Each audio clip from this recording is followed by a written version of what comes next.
Hola, ¿qué tal? Soy David Rosillo y hoy vamos a ver una completa guía para los que se acaban de comprar la Insta360 Go 3, paso a paso con todo detalle para que saques el máximo de ella.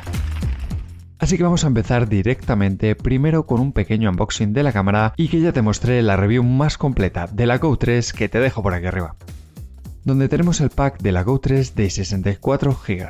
Se vende con 3 memorias internas de 32, 64 y 128 y no vamos a poder meter ninguna tarjeta microSD externa, tenlo en cuenta a la hora de comprarlo. Con 64 GB de capacidad puedes grabar alrededor de 2 horas y 40 minutos de vídeo en resolución 2,7K. Cuando abrimos la caja nos incluye el estuche o Action Pod que os voy a contar a fondo más adelante, el nuevo pivot stand desmontable, muy útil para muchos tipos de capturas que vamos a ver, el clip para gorras, el nuevo colgante magnético con una cuña adicional para mejorar el ángulo y el cable de carga, así como pegatinas y manuales. Y por cierto, si todavía no tienes la tuya, te dejo en la descripción del vídeo los enlaces a las diferentes versiones a la venta de esta cámara. Y ahora nos vamos a la cámara y lo primero que vamos a hacer es cargar su batería. Para ello necesitamos usar el Action Pod o estuche y le vamos a introducir dentro haciendo coincidir las dos partes de pines. El anclaje es muy bueno, así como la sujeción, gracias al sistema magnético tan potente que tiene, y automáticamente se enciende el LED rojo de la cámara, que significa que su batería ha comenzado a cargar y se va a apagar cuando la batería de la cámara esté al 100%. Pero siempre asegúrate de tener bien cargado tu Action Pod. Así que para eso vamos a coger el cable USB-C incluido y lo conectamos al puerto lateral de tu Insta360, con lo que se encenderá también un LED rojo en la pantalla trasera de la cámara. Como consejo extra, puedes cargar tu cámara con un powerbank sin problemas, así que si viajas mucho te dejo en la descripción un par de powerbanks que me gustan mucho.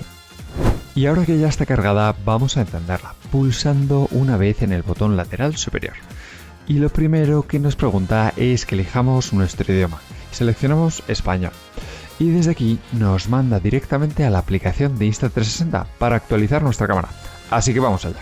Nos vamos a nuestro smartphone y si no te has instalado todavía la app de Insta360, te dejo los enlaces en la descripción del vídeo, tanto para Android como para iOS. Una vez la tenemos instalada, la abrimos. Te recomiendo que te registres para conseguir premios y subir tus mejores fotos y vídeos. En la aplicación pulsaremos sobre el símbolo amarillo de más que aparece abajo en el centro y seleccionaremos la Go 3. A partir de aquí simplemente seguimos las instrucciones de la propia aplicación, donde te va a pedir actualizar el firmware a la última versión. Por cierto, si todavía no estás, echa un vistazo al grupo de Telegram de la Insta360 Go 3 que te dejo en la descripción. Y ahora nos vamos a ver la cámara en sí, después de haberla actualizado. Para ello, la vamos a sacar del Action Pod simplemente pulsando en esta pestaña lateral y tirando de la lente. Tranquilo que no se rompe. Como vimos en la comparativa frente a la GoPro 11 Black que te dejo por aquí arriba, esta cámara es 100% funcional y tendrá una batería que puede llegar como máximo a 45 minutos de grabación en resolución 1080p. Tendremos en la parte superior el protector de la lente, el cual es desmontable e intercambiable tanto por uno nuevo como por filtros ND que ya están a la venta y que te dejo en la descripción del vídeo, justo aquí debajo. Y que siempre tienes que llevar puesto para que la cámara sea resistente hasta los 5 metros de profundidad. Acuérdate de apretarlo bien. Justo debajo el único botón que tiene esta cámara y un pelín más abajo el LED de color que nos indica el estado o modo de la cámara y que a diferencia de la Go 2, como te conté en esta pedazo de comparativa que te dejo por aquí arriba, por fin tiene luz roja. Tendremos 3 pequeños agujeros que son 2 micrófonos y un altavoz integrados, así como un potente imán en la parte trasera que te permite anclarla a cualquier superficie metálica para conseguir planos diferentes, además de 2 ranuras extra en los laterales que permite una mayor sujeción en otros accesorios que te voy a enseñar más adelante en el vídeo. Si tenemos la cámara apagada, si pulsamos una vez el botón, la cámara emite un pitido y la luz roja comienza a parpadear y se empezará a grabar vídeo. Para pararlo, simplemente volvemos a pulsar, la luz deja de parpadear y la cámara se vuelve a apagar. Podremos encender la cámara manteniendo pulsado el botón durante 2-3 segundos y una luz blanca fija aparece. Desde aquí, si volvemos a pulsar, comienza a grabar de nuevo y puedes pararla con otra pulsación. Y debido a este sistema tan complejo, muchos usuarios tuvieron problemas en la Go 2. La marca ha optado por crear un estuche que complementa perfectamente a esta cámara. ¿Lo vemos? Y por cierto, antes de seguir, si te está pareciendo útil el vídeo, no olvides dejarme un buen like y, por qué no, suscríbete al canal. Un nuevo estuche renovado por completo que vamos a poder usar además de control remoto, visor remoto o estuche de carga. Cuando acoplamos la cámara, vamos a poder usarla como una cámara deportiva normal, con su pantalla trasera táctil de 2,2 pulgadas, pero ojo, este estuche no es resistente al agua, únicamente a salpicaduras ligeras. Podrás capturar con el botón superior momento en el que vas a notar una potente vibración, vas a oír un pitido y el LED de la pantalla trasera comienza a parpadear, al igual que el de la propia cámara. En la parte derecha tenemos el botón de encendido con una pulsación y apagado de la cámara con una pulsación más larga. También nos permite apagar la pantalla con una simple pulsación y volverla a encender de igual manera. Aunque también puedes encender la pantalla tocando sobre esta. El botón Q nos va a permitir, estando la cámara encendida, elegir entre los modos de captura como vídeo, foto, modo free frame, o bien los preajustes predefinidos, el esquí, grabar estrellas o algunos que podemos crear nosotros a nuestro gusto y que vamos a ver un poco más adelante en el vídeo. En la parte izquierda, la pestaña para sacar la cámara del Action Pod y el puerto de carga y transferencia USB-C. En la parte inferior tenemos los mismos anclajes que en la cámara y que vemos un poco más adelante, además del mismo tipo de anclaje magnético que te permite anclarlo en cualquier parte, además de usar los mismos accesorios que la cámara. En la parte trasera, la pantalla plegable o abatible, perfecta para vernos mientras grabamos en modo vlog y también previsualizar todos los vídeos que vayamos capturando sin necesidad del móvil.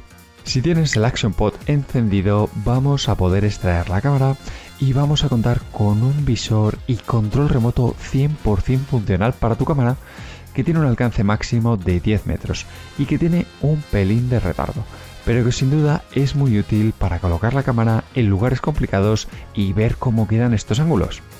Y por cierto, si el Action Pod se desconecta o pierde la conexión, la cámara sigue grabando, así que no te preocupes porque además se vuelve a conectar en cuanto se acerca de nuevo.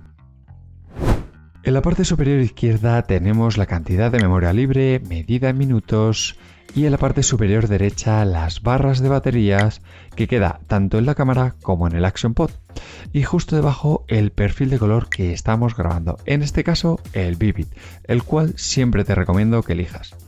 En la parte inferior izquierda el modo de captura entre vídeo, foto y la resolución y velocidad, así como en la parte derecha las diferentes lentes o campos de visión disponibles. Si deslizamos desde la parte superior tendremos el panel principal, que se compone de dos pestañas a las que accedemos deslizando hacia la izquierda. En la primera pestaña tenemos el bloqueo de orientación, lo que permite que la cámara gire la captura en los menús automáticamente dependiendo de cómo la tengas orientada o bloquearla a la orientación actual. El bloqueo de pantalla, muy útil cuando la llevas pegada a la ropa y no quieres que nada cambie los ajustes.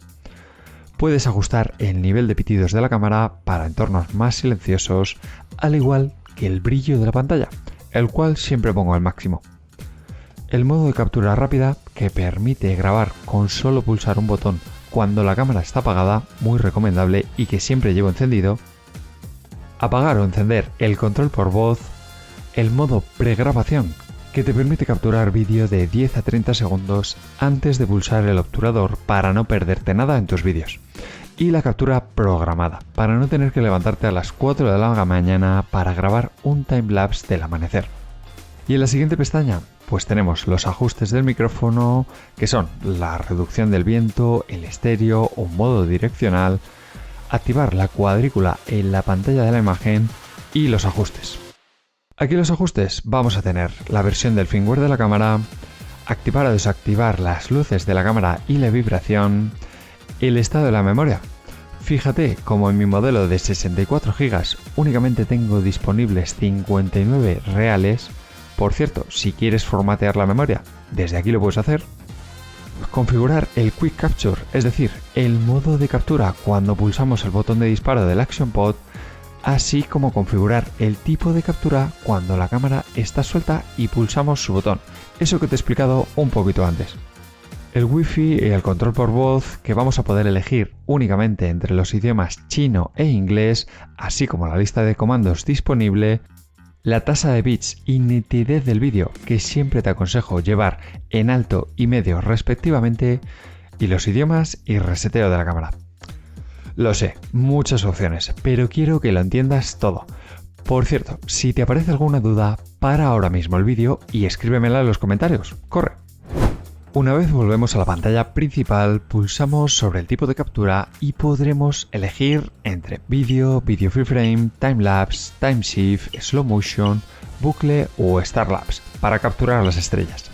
En los modos de fotografía, pues tenemos foto con intervalo, fotos HDR o fotos clásicas. Pero para no hacer infinito este vídeo, me voy a centrar en los dos modos que más vas a usar, el vídeo y el video free frame. Si empezamos por el modo vídeo, ten en cuenta que aquí vamos a obtener archivos de vídeo en formato MP4, listos para subir a las redes y compartir. No vas a necesitar pasar por la aplicación, pero tampoco vas a poder modificarlos a posteriori. ¿Ok? Aquí vas a poder seleccionar una amplia variedad de ajustes, desde la resolución, que va de 1080 a 2,7K, así como la velocidad de frames, desde 24 hasta 50 frames por segundo. El formato de imagen, entre vídeo vertical o vídeo horizontal, 3 formas de estabilización entre estándar, alto y máximo, y si salimos a la derecha podremos elegir los 3 campos de visión, el Ultra, el Action y el Linear.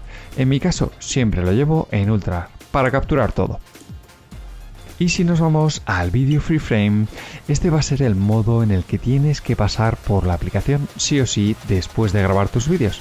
Pero vas a conseguir la mejor estabilización unida al bloqueo de horizonte o Horizon Lock que únicamente está disponible en este modo.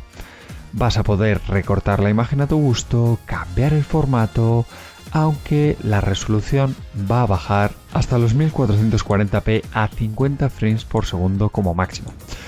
Y aunque te aparezcan los ajustes de formato de imagen y estabilización, los vas a poder elegir después en la aplicación. No sé si te habrás dado cuenta, pero cuando estamos grabando y enfocamos a una cara, la cámara la reconoce automáticamente y ajusta los valores de metering, es decir, de medición del vídeo en función a su iluminación. Y además, al igual que pasa con la X3 o One X2, cuando estamos grabando vídeos de larga duración, la cámara hace cortes cada 30 minutos, guarda el vídeo y crea un archivo nuevo, reiniciando incluso el contador de la duración. Tal y como vemos si conectamos la cámara al PC y echamos un vistazo a los archivos. Pero espera, que todavía podemos hacer más ajustes en estos modos. Si deslizamos desde la derecha, entramos en los ajustes automáticos y manuales de la cámara, donde en automático vas a poder ajustar el modo de color, entre los básicos habituales, estándar, vivid o plano, pero también podremos seleccionar casi una decena de filtros preestablecidos en la cámara para darle un toquecito extra. Puedes ajustar la exposición, desactivar o activar el modo de estabilización en luz baja, es decir, que priorice en mayor o menor calidad de imagen a costa de la estabilización cuando se hace de noche. Y por supuesto el balance de blancos. En el modo manual los mismos ajustes, además de la ISO y la apertura. Todos conmigo, que no se me pierda nadie. Si tienes dudas, me lo dices debajo. En la fotografía, muy parecido al vídeo y a los ajustes que nos permite la Insta-X3, como ya te conté en la guía de novatos de la X3, que te dejo por aquí arriba. Vamos a poder elegir el campo de visión entre linear o ultra únicamente, el formato de imagen entre vertical o horizontal, el formato de archivo entre el INSP, que es el nativo de Insta360, el RAW, un original que ocupa mucho espacio, o el modo PureShot, que es heredado de la X3 y que te ofrece, a mi parecer, los mejores resultados. Como no, un buen temporizador para hacerte buenos selfies, y en los ajustes automático en manual las mismas opciones de exposición, balance, ISO y apertura que en el vídeo. Ojo aquí que no vamos a contar en esta cámara con modo ráfaga y para las fotos nocturnas lo que puedes hacer es ajustar el obturador hasta un máximo de 120 segundos, lo cual está muy bien, te digo. Venga, pues ya has visto todo, grábate unos vídeos y unas fotos y nos vamos a la pantalla principal, y si deslizamos desde la izquierda vas a poder acceder a la galería. Desde aquí puedes reproducir casi todos los vídeos, y te digo casi porque los vídeos free frame no van a tener la estabilización activa. Para eso tienes que irte a la aplicación, y los vídeos de slow motion también. Podremos borrar una foto o un vídeo usando el botón de selección de la esquina superior derecha, eligiendo los archivos y después pulsando sobre el icono de la papelera, para liberar espacio de la memoria. También puedes ir borrando uno a uno, entrando en el fichero y dándole de nuevo a ese icono de la papelera. Y si en todas las cámaras los anclajes y monturas son importantes, en esta todavía más. Como ya os he comentado, tenemos una cámara magnética con y sin estuche, que podemos anclar en cualquier superficie metálica. Contaremos también con el Pivot Mount, que te permite anclarlo tanto a la cámara suelta como al Action Pod, y que te indica con este simbolito hacia qué lado tiene que ir la lente para colocarla correctamente. Y por cierto, asegúrate siempre que estos pequeños clips metálicos están bien cerrados, ya que te van a dar el mejor agarre y a veces no se cierran del todo. Asegúrate bien. Podremos desmontar este Pivot Mount y acoplarlo a un palo selfie fácilmente. Y también podemos pegarlo en cualquier tipo de superficie gracias a su parte posterior adhesiva, que además puedes reutilizar infinitas veces. Si te preguntas si puedes usar un palo selfie de Insta360 y hacerlo invisible como en la X3, te tengo que decir que lamentablemente con este modelo no funciona. Únicamente funciona con las cámaras 360 grados, como la X3 o la One X2. Y por cierto, si quieres ver las mejores ofertas en accesorios y cámaras para Insta360, únete al canal de Telegram de DR Sport. Tienes el enlace en la descripción del vídeo justo aquí debajo. También tienes el clip de gorra, que yo no suelo utilizar mucho, pero el que sí me gusta utilizar bastante es el colgante magnético, que ahora además puedes enrollar y guardar todo el cordón, y nos viene con una cuña magnética para corregir el ángulo de tu pecho. Como consejo, no pongas muchas capas entre la cámara y el colgante, de modo que no pierda mucha sujeción. Y podría seguir hablando de más y más accesorios y anclajes, pero lo voy a dejar para el vídeo de los mejores accesorios de Insta360 Go 3, que os voy a dejar muy pronto por aquí arriba. Y ya que hemos hablado de la aplicación, nos vamos de nuevo a la misma y reconectamos la cámara con el botón de más, si no se te ha conectado automáticamente. Desde aquí podremos ver la vista en directo, así como acceder y cambiar todos los ajustes que queramos de la cámara. Además, si pulsamos sobre grabar, vamos a tener previsualización del vídeo en directo, hasta una distancia mayor que con el control remoto de la cámara, y también vas a poder acceder a todos los archivos desde la galería y editar esos vídeos, manualmente o con inteligencia artificial, como te conté en la guía que tengo de editar vídeos con esta aplicación, la más completa. Te la dejo por aquí arriba. Por cierto, un consejito, siempre que puedas utiliza el modo free frame de vídeo. Pese a que no tengas la máxima resolución y tengas que pasar por la aplicación, siempre puedes editar a posterior tanto el formato como el campo de visión y conseguir los mejores resultados. El mismo vídeo te va a servir para varias plataformas diferentes. Vale, ya sabes cómo encender, actualizar, configurar, grabar y montar tu cámara. Vamos a querer ver y editar los vídeos en nuestros móviles o en nuestros ordenadores. Puedes hacerlo inalámbricamente simplemente conectando la cámara a tu smartphone. Ahí vamos a poder elegir todos los clips que queramos descargar y le damos a este icono de aquí. Esperamos que se descarguen y ya los tienes listos para editar. Si buscas una solución rápida para liberar espacio en tu memoria, decirte que no puedes conectar un disco SSD directamente a la cámara ni nada parecido. Siempre tienes que pasar por un smartphone, tablet o PC. En el caso de iOS no vas a poder conectar la cámara directamente a tu iPhone, pero en Android sí que puedes seleccionando el modo de Transfer File y en algunos teléfonos activando la opción OTG. Y tranquilo, que esta misma función la puedes usar para transferir ficheros a tu PC o Mac sin problemas y liberar el espacio de la cámara. Comentarte que no es un paso obligatorio para editar los vídeos, ya que Insta360 permite editar sin descargar los archivos, pero de este modo funciona mucho mejor y más rápido. Si te has quedado con más ganas, te voy a dejar el vídeo de la Insta360 Go 3 por aquí y también el tutorial de edición de vídeo con la aplicación. Espero que os haya sido útil esta guía de principiantes de la Go 3, que me dejáis un buen like si os ha servido de ayuda y que os suscribáis, porque vienen muchos más vídeos.